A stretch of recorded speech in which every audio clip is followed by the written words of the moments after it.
শুরু হয়েছে এইচএসসি পরীক্ষা। এই পাবলিক পরীক্ষার পরই শিক্ষার্থীদের সামনে হাতছানি বিশ্ববিদ্যালয়ের। কিন্তু পরীক্ষার টেনশনে অনেকে একই ভুল করে বসেন বারবার, যাতে কেন্দ্র থেকে বের হয়ে আফসোসের শেষ থাকে না।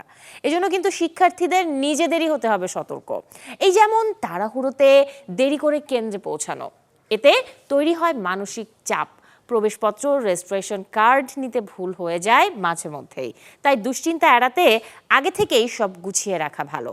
অতিরিক্ত আত্মবিশ্বাস কিংবা অযথা ভয় পেয়েও খারাপ হয় পরীক্ষা।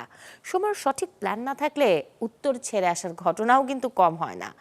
অতিরিক্ত উত্তেজনায় কেউ কেউ আবার ভুলে যান প্রশ্নের উত্তরও। বানান কিংবা অঙ্কে ভুল খুঁজে বের করতে খাতা জমা দেওয়ার 15 মিনিট আগে রিভিশন দেওয়া জরুরি।